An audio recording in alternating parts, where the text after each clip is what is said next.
Hey guys, welcome back to another video. And today I want to just talk about something that's on my mind. And that is, of course, Batman. I love Batman. He's my favourite DC superhero of all time, hands down. And this topic came up because now I will just...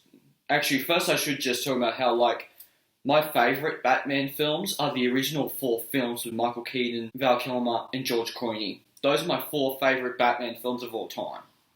And the thing that I want to bring up is that I'm planning on doing almost 3 of these videos. But this one is on this one here, my favourite Tim Burton Batman film, Batman Returns. Now, so when the first one came out, everyone loved it, and Tim Burton was like, okay, I'm going to make a second one. So he made Batman Returns. And when people went in and then they came out of it, and they were like, why, that was awful, we don't like that, it's too dark. Because the Penguin was killing babies and a lot of violence, and the Batmobile has guns on it and stuff like that. It's a comic book movie. It's supposed to be dark. Batman is supposed to be a dark character with a backstory that is very dark. And also, it's meant to be a dark comic book movie because Batman Returns is the right direction that they were heading. So, after the first Batman film, the second one is exactly where they need to go. Yeah, but after the first one, where else are you going to go with this? You had the first one, great, what are you going to do for the second one? There's a million things that you could do, but they took the darker direction, which is what they were supposed to do. So, they took the darker direction with Batman Returns, and it just... everyone didn't like it. It was like, oh, it's too dark. And it's like, that's the point of a comic book movie, because if you look at... so, these are the films I have here. I have all 3, but I have only 2 in the proper case. But, if you look at the Christopher Nolan films, like Batman Begins, it's not the right case, but The Dark Knight and The Dark Knight Rises, these are dark films. They have the violence, they have the blood, it has a lot of, very dark stuff that you would see in something something that you would see in, I don't know, it's the direction that Batman was supposed to go. I'm just trying to think because, okay, so the closest I can think is The Amazing Spider-Man 1. Because I love The Amazing Spider-Man 2, but The Amazing Spider-Man 1 just did it a boring way. But The Amazing Spider-Man took the whole thing of Peter Parker taking the whole tragedy of his parents being gone and his parents dying, and that became one of his motives, and that is why Bruce Wayne became Batman. That's why Spider-Man became Spider-Man, because this thing happened to his Uncle Ben, and when Batman did it, it was to make sure that he keeps the people in Gotham safe, and doesn't want the thing happening that happened to himself as a kid and his parents when he was growing up. So, yeah, so when you see the whole story of the Penguin and all that, that's the point of a comic book movie. Like, yeah, sure, comic book movies can be fun and all that sort of stuff. Like the Marvel movies, my favorite movie franchise of all time. I love the Marvel movies. But the thing is that they are what the comic books were. Batman has always been dark in the comics. He hung a guy outside the Batplane, and that guy outside the Batplane committed suicide. It's meant to be dark. So basically, this whole there's different iterations of Batman. You have Adam West show. Here, I have the box set. I love this show. It's one of my favorite Batman shows of all time. But yeah, you have the more lighter, goofy type of Batman with the 66 series.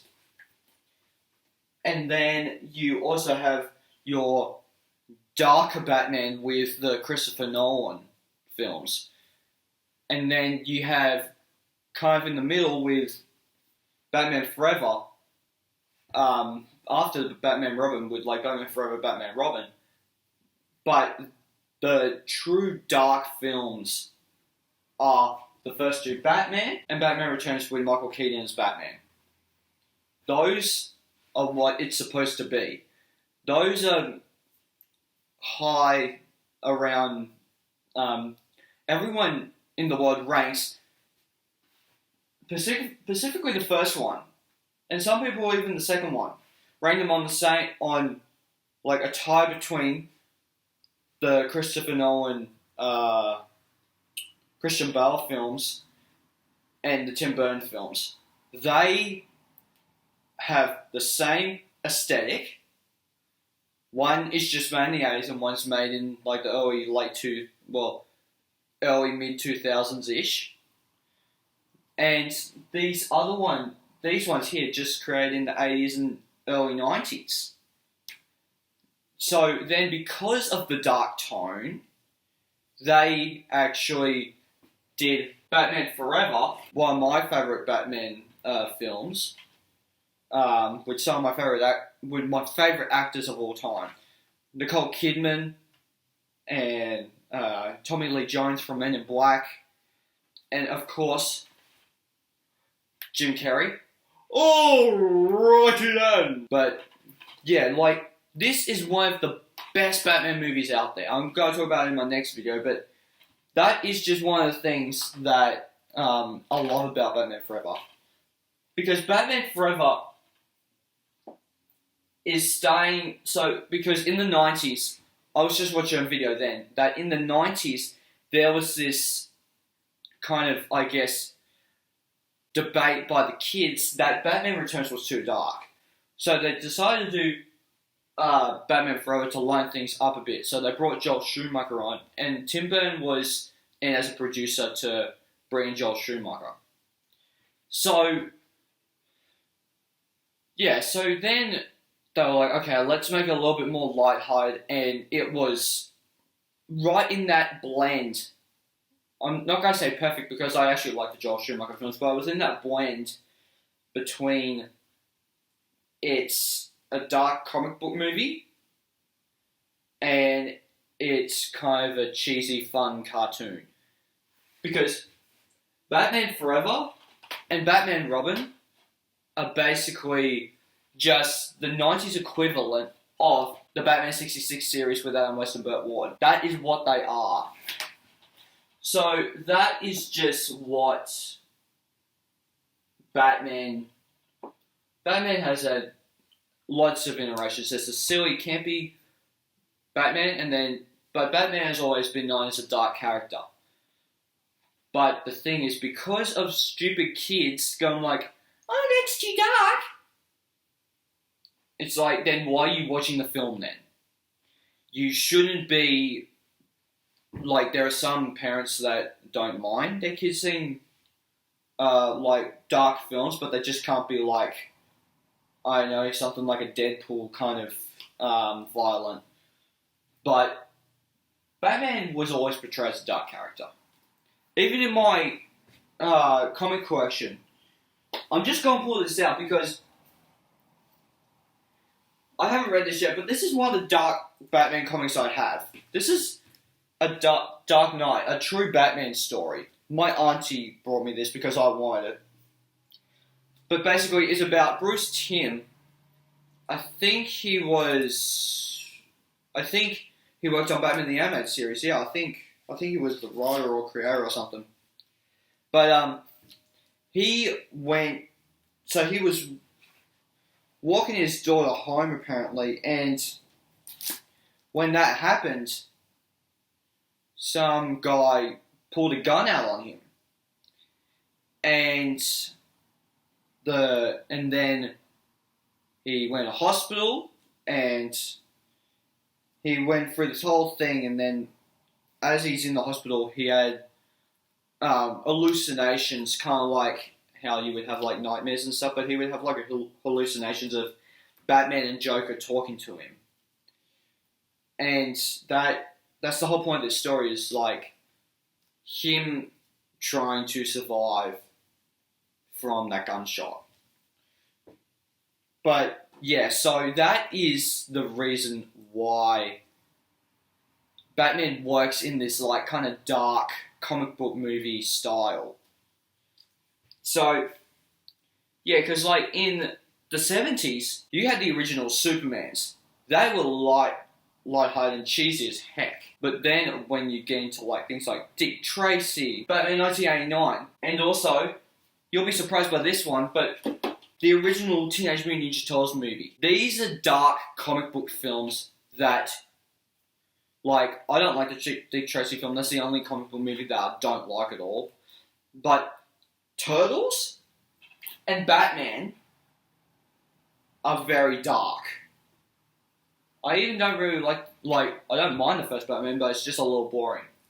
But my point is that those three comic books, Turtles, Batman, and Dick Tracy, are three comic book films that have always been very, very dark because of their source material, right? So Turtles had the original black and white comic book that they didn't do the whole pizza and saying cowabunga and being the slapstick cartoon that they always knew, that everyone knows. They were dark, brooding, blood turtles. Because they killed the Shredder in the first issue, and blood comes out, and it's amazing. It's super dark. And that's the point of a comic book movie. But the kids in the 90s really didn't really understand that, especially young kids that were seeing the Batman films.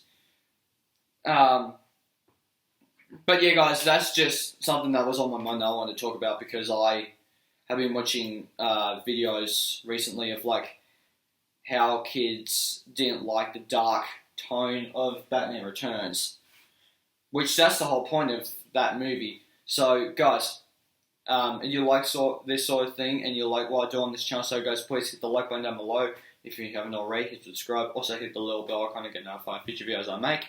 And I'll see you guys next time. Take care. Bye. Hey there. Subscribe to my channel. And also press this bell icon.